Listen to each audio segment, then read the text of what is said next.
colônia, o Brasil viveu os ciclos do pau-brasil, do açúcar e do ouro. No Império, começou o ciclo do café, também voltado à exportação e produzido por escravos. Um ano depois da abolição, chegou a República. O ciclo do café acabou em 1929, quando o mundo quebrou. O Brasil se recuperou e viveu décadas de crescimento. Até as duas crises do petróleo, que geraram a crise da dívida externa e o aumento da inflação. Na democracia, os problemas continuaram. Com o Plano Cruzado, a inflação foi controlada, o crescimento voltou, a população consumiu euforicamente. Mas logo veio a frustração. Com o fracasso, o Brasil caía numa nova crise. E a crise foi tão forte que em fevereiro de 87 foi preciso decretar uma moratória técnica. Nós não tínhamos simplesmente com o que pagar. O Brasil não tinha mais reservas para bancar os pagamentos, né, de importações e serviços, né? A consequência da moratória é que você estabelece um período em que você não tem regras. Regras sobre o quanto o credor espera receber, regras sobre o quanto o devedor se propõe ou pode pagar. Ele cria uma incerteza. E isso, para o funcionamento dos mercados, é a pior coisa que possa haver. A moratória foi um efeito extremamente deletério, porque atrasou o nosso desenvolvimento muitos anos. Longos anos de padecimento até que o país pudesse ser novamente aceito na comunidade internacional. Não tivemos entrada nenhuma de capital no Brasil. E não se podia fazer acordo naquela época com o FMI. O FMI era considerado o Beelzebub naquela época. E as dificuldades econômicas, que eram enormes, aumentaram sensivelmente. E era um momento de crise muito aguda e muito forte no Brasil. Era fundamentalmente uma crise financeira, a crise da dívida externa, e era uma crise de alta inflação inercial. Tão alta que se falava em inflação mensal, não anual. Foi esse tipo de quadro que eu recebi no colo em abril de 87. Embora o Cruzado tivesse fracassado, permaneceu a ideia de que a inflação poderia ser vencida com instrumentos semelhantes. O brasileiro apostava de novo, ele acreditava cada vez. Ele se apaixonou pela inflação baixa. O Brasil gerou uma obsessão de tentar fazer o cruzado certo. Vamos ver o que deu errado no cruzado, que vão dessa vez fazer certo. Eu tratei de fazer um plano de controle da inflação, que ficou chamado como Plano Bresser. Você faz pela segunda vez, sua peça diminuiu, suspeita que não vai funcionar, aumenta muito. Então, a segunda vez faz condições muito piores. O Plano Cruzado e o Plano Bresser. Os dois foram planos baseados na teoria da inflação inercial. Os dois tiveram uma tabela de conversão e os dois fracassaram. Há dois motivos principais pelos quais o Plano Bresser fracassou. Ficaram desequilíbrios de preços relativos importantes que depois teriam que ser corrigidos. Você congelava tudo hoje, mas alguns trabalhadores não tiveram correção monetária nos 3 meses anteriores. O telefone não teve correção, a energia elétrica não teve. Tem que corrigir. Quando você congelava tudo e depois corrigia alguns itens, a inflação voltava. A outra razão foi que eu não tinha apoio do presidente para fazer o ajuste fiscal. E era preciso um ajuste fiscal forte, mas o presidente não tinha condições de fazê-lo. Porque quando você tem um orçamento deficitário, ou você vai aumentar a taxa de juros no país, porque o Tesouro Nacional vai ter que se endividar mais, ou você vai gerar inflação, ou as duas coisas. As despesas estavam muito maiores que as receitas e tinha um déficit muito grande e isso também inviabilizava o controle da inflação. Em maio, Maílson da Nóbrega assumiu a Fazenda. João Batista de Abreu assumiu o planejamento. Começou uma história de que a gente ia fazer um congelamento. A sociedade brasileira, ela passou a não acreditar mais de que o governo fosse capaz, vamos dizer, de encaminhar uma solução duradoura para a estabilidade econômica. Era preciso conquistar a opinião pública para a ideia de que não iríamos congelar de novo. Não se podia fazer nada mirabolante, também porque as regras de tudo estavam sendo reescritas. Assembleia Nacional Constituinte, prometida por Tancredo Sarney durante a campanha, que se instala em fevereiro de 87. O grande progresso do Brasil, esse progresso institucional, começou na Constituição de 88. Assegura a uma institucionalidade democrática. A Constituinte foi uma bênção, mas a instabilidade, o país ficou quase 2 anos sem conhecer as regras básicas. Mas, depois de 18 meses de trabalho, finalmente a Constituição foi promulgada. A Constituinte encerra os trabalhos. Todos os partidos assinam uma nova carta, menos o PT. A redemocratização está completa e o país pronto para o aprendizado da democracia plena. A Constituição, no capítulo de finanças públicas, é uma boa Constituição, é moderna. Nós, brasileiros, temos muito a orgulhar. O novo modelo de finanças públicas era formado de um tripé, que era o orçamento da União e da Seguridade Social, o plano plurianual de investimentos e a lei, a LDO. Um plano plurianual de investimentos. É um plano que o governante tem que fazer no primeiro ano do seu mandato para validade para os 4 anos seguintes. Porque o investimento público tem que ser visto num horizonte muito mais amplo do que de um ano. Tinha a lei anual chamada LDO. O objetivo da Lei de Diretrizes Orçamentárias foi permitir que o Poder Legislativo pudesse dar orientações ao Poder Executivo na elaboração do orçamento.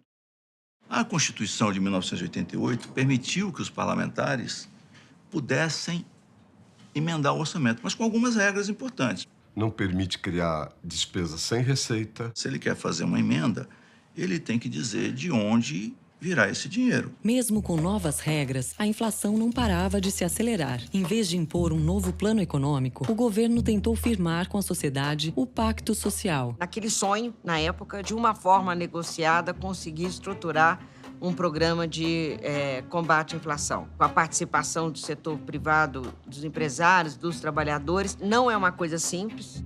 O Pacto Social não funcionou. E a inflação continuou se acelerando. A série de congelamentos virou uma profecia que se autorrealizava. O processo inflacionário se tornou crônico. Não só se tornou crônico, como a cada choque ele se acelerava. Era o seguinte, você fazia um congelamento, todo mundo dizia, não vai funcionar. A população corria e comprava o mais rapidamente possível, gerava uma pressão de preço por excesso de demanda. Quando o congelamento finalmente não funcionava, todos os empresários em março falaram, vai ter outro. Então, eu vou subir meu preço o mais rápido possível, porque quando chegar o próximo, eu já estou bem posicionado. Como a inflação acelerava, não dá para sustentar politicamente, tem que fazer um outro congelamento. No agosto de 88, a inflação bateu 20% ao mês. E chegamos à conclusão, olha, a gente precisa recorrer a um congelamento e quem sabe não vai dar certo. Sarney tenta de novo controlar a inflação. Ele congela preços e salários com o Plano Verão. Nós tiramos 3 zeros e criamos o Cruzado Novo.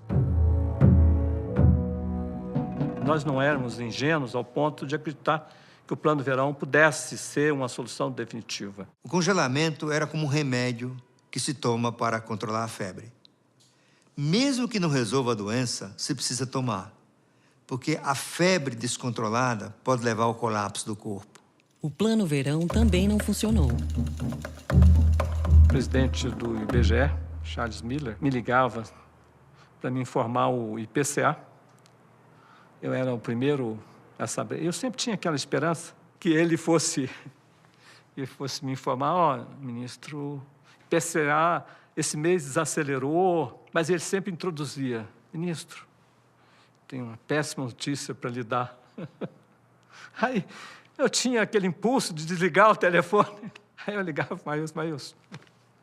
Aí eu fazia o papel do mensageiro das péssimas notícias. A inflação começou a dar pulo. Ela foi para 100, 200, 500, 800, passou de 1.000, 2.000. Em dezembro, passou de 50%. A hiperinflação no Brasil surge no primeiro governo democrático, na ausência de guerra, revolução, terremoto, furacão. Todos os outros casos de hiperinflação começam com alguma coisa desse tipo. Uma vez eu entrevistei uma mulher, ela falou para mim assim, dizem que o Brasil não teve guerra? Teve guerra, sim. A guerra contra a inflação foi uma guerra que deixou vítimas. Nesse momento aí que a inflação chegou a 80%, era desespero puro, né? Os preços do mercado estavam subindo a cada dia, mas o seu salário só subia de 3 em 3 meses. Ao final dos 3 meses, estava com a língua para fora, porque o seu salário já não estava valendo nada. A inflação foi tão violenta que a prefeitura passou a pagar os seus funcionários quinzenalmente. Mas a maioria dos brasileiros precisava de outras estratégias para se proteger. A inflação inflacionou a vida das pessoas. Você tinha o tempo todo ficar pensando como é que eu posso fazer para me defender disso. Obviamente, o que o trabalhador fazia é gastar o mais rápido possível. Pegar o salário e ir correndo para o supermercado. Quer dizer, as compras eram feitas todas de uma vez só. A sociedade gastava, isso é engraçado falar hoje, um tempo absurdo procurando preço, procurando coisa barata. Primeiro, onde é que estão as promoções? Então, eu levava as crianças e todas elas eram treinadas para fazer essas compras. Olha onde que estão remarcando, vai correndo e passa na frente do remarcador. Você pegar antes dele remarcar, porque a máquina chegava e podia aumentar em 30%, em 40% aquele preço. E você vai lá na fila do coisa que já estão chegando lá, já vai aumentar o preço da carne. O carrinho era assim, o que não era perecível você comprava em grande quantidade. As pessoas estocavam compulsivamente. E freezer era ótimo, porque você colocava as carnes ali, né, e segurava o mês inteiro, né? Tinha medo de que fosse faltar algum produto. Quando começou a sumir, começou aquele desespero da acumulação e aí mais rapidamente chegou o desabastecimento. Carne sumiu completamente, óleo de soja foi racionado, açúcar foi racionado, teve momentos que feijão era racionado. Surgia a informação de que ia subir a gasolina, e aí todo mundo saía correndo de onde tivesse, largava a mesa de trabalho, largava o que estava fazendo, largava filho com alguém, com o vizinho, e saía correndo com o carro para o posto de gasolina, porque você ia ganhar ter um ganho de 30%, pelo menos naquele tanque, né? Você vivia uma ilusão monetária, você não sabia o valor das coisas. Você olhava para uma coisa, você não sabia se ela era caríssima ou se você estava fazendo o melhor negócio da sua vida. Se você comprou a 10, amanhã ia estar a 20. E podia ser um bom negócio ser 20, porque no próximo mercado podia ser 25. Aconteceu várias vezes comigo. Com a idade, eu fiquei míope. Eu olhava o produto lá longe e achava... Estava na dúvida, é 10 ou 100? Eu completa falta de noção dos preços, porque eles variavam por hora. 6 meses já era uma incerteza absoluta, quer dizer, não dá nem para planejar nada. E, por não existir uma capacidade de planejamento, também tudo era feito muito com um horizonte muito de curto prazo. Era um ambiente muito hostil, digamos assim, para investimento, para planejamento, para tudo mais. O financiamento era muito difícil, não havia possibilidade de você alongar o crédito. As pessoas investiam em cadernetes de poupança, moeda estrangeira e títulos do governo, porque davam liquidez diária com correção monetária. Nós chegamos a ter, eu lembro disso, em taxa de juros de 1% ao dia. Era o chamado overnight.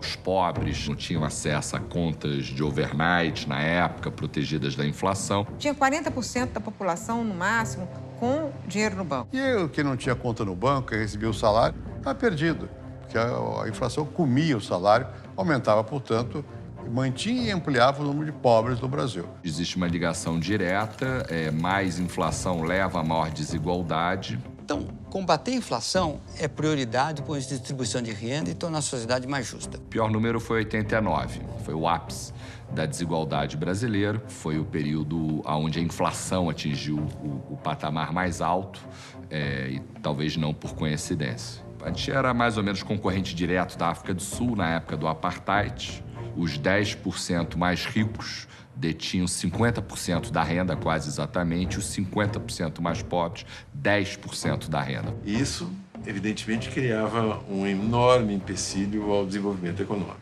Com o Plano Verão, a nossa expectativa era de que trouxéssemos a inflação para a região de 1% a 2% ao mês. Não deu certo porque as condições não eram propícias. Não havia como complementar a oferta doméstica com produtos importados.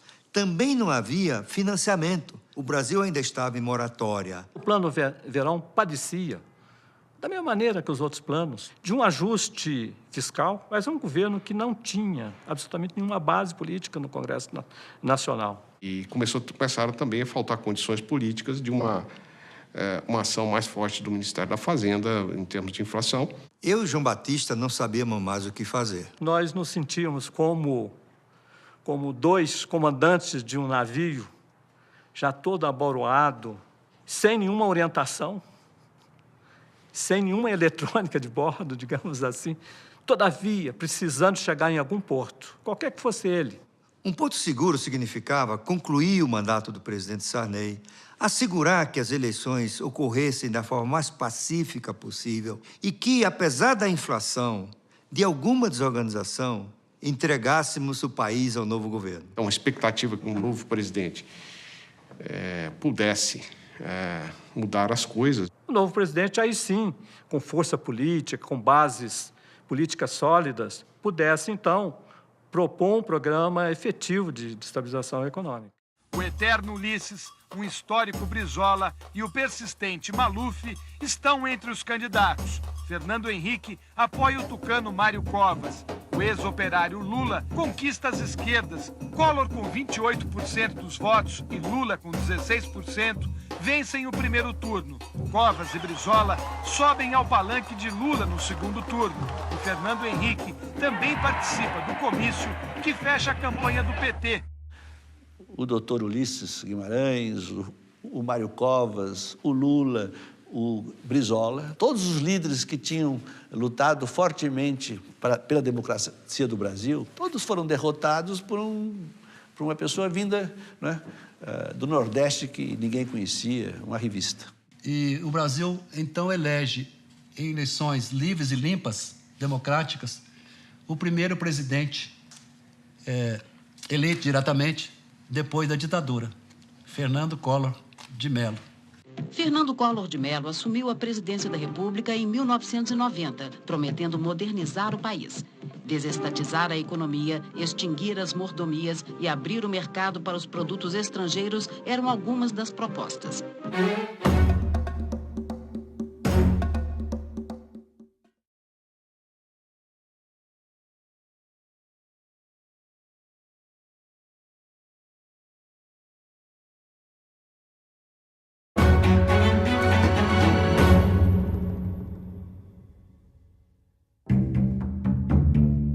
Uma vitória do presidente Collor nas urnas que trouxe algum tipo de expectativa ou de esperança de que algo fosse feito com relação à inflação. É o primeiro presidente eleito, né?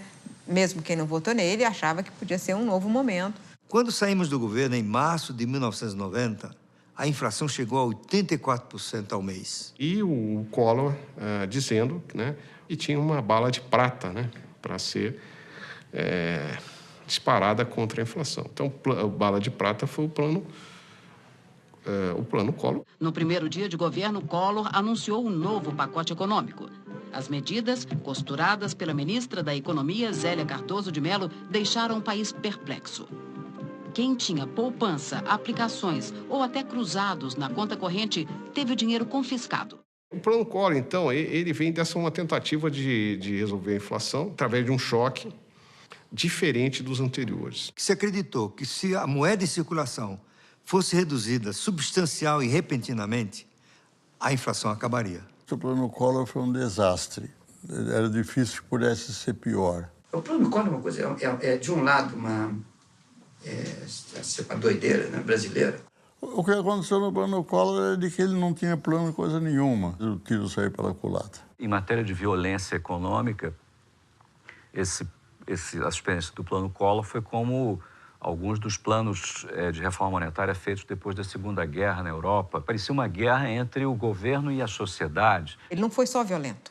Ele desorganizou a vida monetária nacional. As pessoas os bancos não sabiam o que fazer, as regras não chegavam, mudavam todo dia a portaria. Estava cheio de erros, as tabelas, os números. Era uma confusão. Ao mesmo tempo, o plano trouxe também a extinção de vários órgãos estatais. Houve a abertura comercial, houve a abertura financeira. Abertura da economia, um início de um programa de privatização. Teve um ajuste fiscal monumental.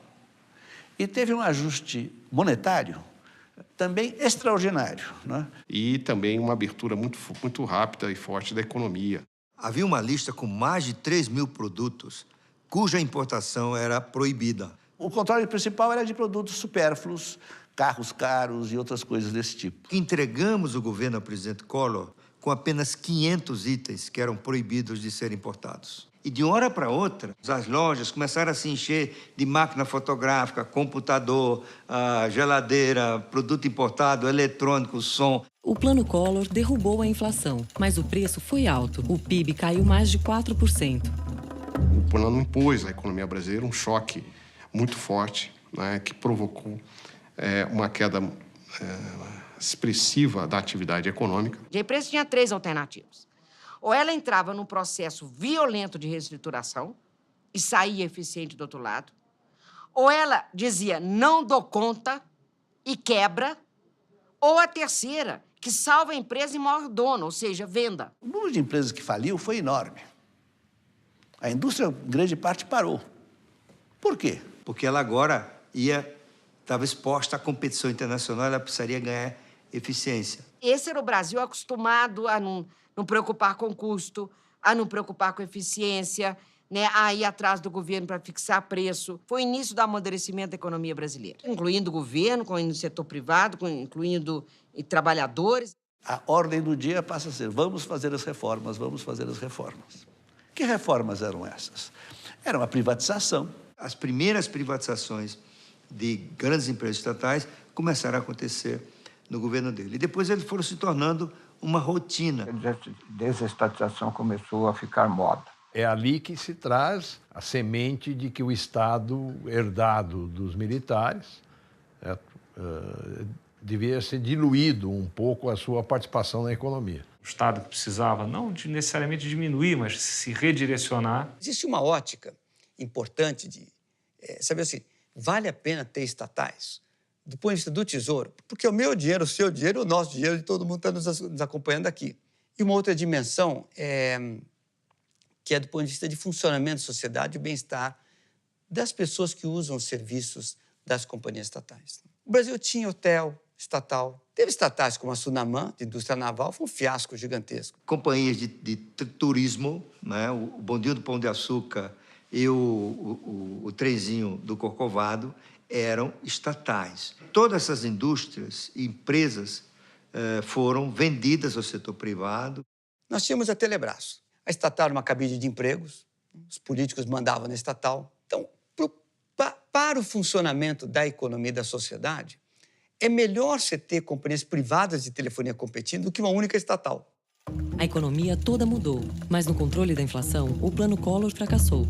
No Plano Collor foi feito um enorme ajuste fiscal, foi feito um enorme ajuste monetário, foi feito o congelamento e a inflação não acabou. Então, vamos dizer, houve a segunda tentativa, o chamado Plano Collor II. Que era a saída do congelamento de preço. Então, nós inventamos o seguinte, você tinha preço congelado, preço controlado, liberdade vigiada e preço liberado.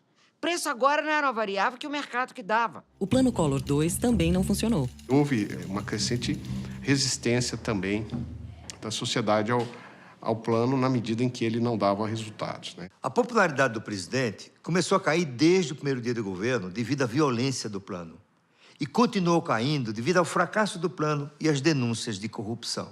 Fernando Collor de Mello envolveu em denúncias de corrupção. Milhares de jovens com as caras pintadas pediram em coro a saída de Collor.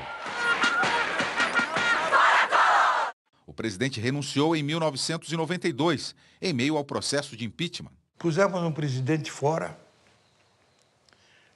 fizemos um impeachment. Usando apenas as instituições e não a força das armas. Ele assinou, tomou um helicóptero, foi embora.